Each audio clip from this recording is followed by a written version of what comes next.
The chandelier trembled above the marble hall as his voice thundered through the mansion. His fists slammed against the polished oak table, making the silverware rattle in fear.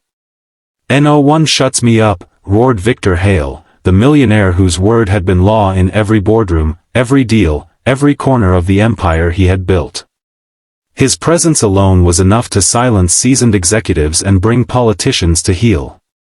Yet that night, in the quiet corners of his own home, his fury was not directed at rivals or markets. It was aimed at a maid, a woman so invisible to him that he never once looked into her eyes. But when she finally raised her head and spoke, her reply was the one thing that left him speechless for the first time in decades. "Before I take you deeper into this story of arrogance, pain, and redemption, let me pause and ask you something. If you believe in kindness, second chances, and the power of words to change even the hardest of hearts, then please take a moment to like this video, share it with someone you care about, subscribe to Kindness Corner, and leave a comment. Your support helps us keep telling stories that touch the heart and remind us of what truly matters." Victor Hale was a man born with nothing but a burning desire never to be invisible. Abandoned by his father and raised by a mother who worked 2 jobs, he swore that no one would ever speak down to him again. By sheer grit, brilliance, and ruthless determination, he clawed his way out of poverty, building a business empire in real estate and luxury resorts. People admired his success, but they feared his temper. His tongue was sharper than any blade, his pride taller than any tower he owned. In the world outside, he was unstoppable. But in the mansion where he lived alone, his wealth only magnified his emptiness. Every morning, the staff would scatter at the sound of his footsteps. He never remembered their names. He spoke to them not with words, but with orders, short, clipped, merciless. The younger maids learned to keep their heads down, to never risk offending him. Yet one woman never flinched at his storms. Maria. She was older than the rest, her back bent slightly from years of work, her face lined with quiet strength. She was invisible by design, moving silently through corridors, polishing the mirrors that reflected his lonely grandeur. But she noticed everything about him, even the things he didn't admit to himself. The breaking point came one evening.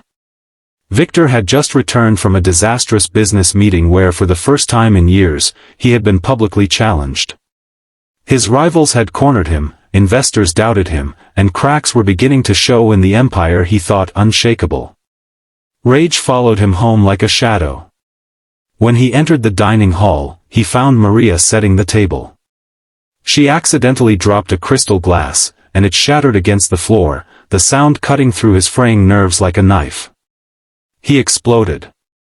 He roared about incompetence, about how no one dared to make mistakes around him, about how even in his home he demanded perfection. His voice echoed off the walls, trembling with more than anger, it trembled with fear of losing control. He slammed his fist, veins bulging, face red with fury. "No one shuts me up," he thundered, pointing at her like she was the enemy responsible for all his crumbling foundations. But Maria did not cower. For the first time, she straightened her tired frame and looked him in the eye. Her voice was calm, steady, and filled with something he hadn't heard in years, not fear, not submission, but truth. She said softly, "Perhaps no one shuts you up, sir, but maybe it's time someone finally does. Not to silence you, but to help you hear what your own heart has been trying to say all these years." The word struck him harder than any blow. The room fell silent. For the first time, Victor Hale had nothing to say. His mouth opened, but no words came. Her eyes held his, gentle, but unwavering. He saw no defiance in them, only sorrow. And in that sorrow, he recognized something he hadn't allowed himself to feel, loneliness. That night, he barely slept. Her words replayed in his mind. Memories he had buried deep clawed their way to the surface, the nights his mother had cried alone after long shifts, the promises he made as a boy to never be weak, never be poor, never let anyone step over him. He realized his entire empire had been built not just on ambition, but on fear. Fear of being invisible, fear of being powerless, fear of being unloved. And the louder he roared, the more he drowned out the silence of his own heart.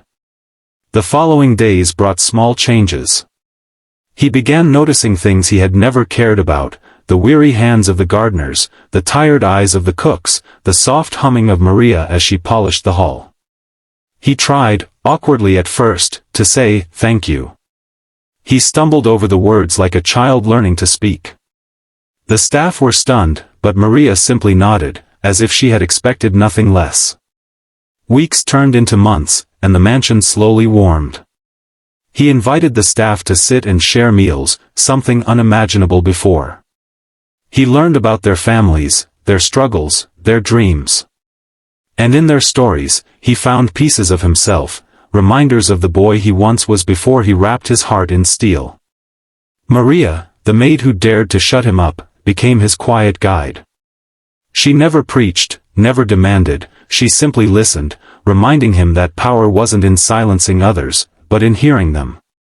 One evening, Victor visited the old neighborhood where he grew up. The streets were worn, the buildings tired, but the memories flooded back. Standing there, he realized the true wealth he had missed all these years wasn't measured in mansions or millions, it was in love, in kindness, in connection. He returned home, not as the roaring lion who demanded silence, but as a man finally willing to listen. Years later, when Victor Hale passed away, his empire was still vast. But what people remembered most was not his wealth, nor his power, but the foundation he left behind in the lives he touched. He had quietly funded scholarships for children from broken homes, built community centers in forgotten neighborhoods, and ensured every worker in his empire was treated with dignity. At his funeral, the loudest eulogy was not spoken by tycoons or politicians, but by Maria, the maid whose gentle courage had once shut him up and, in doing so, opened his heart forever. And so, dear listener, let me ask you this: if this story touched your heart, if it reminded you that even the hardest souls can be softened by truth and kindness, then please support us.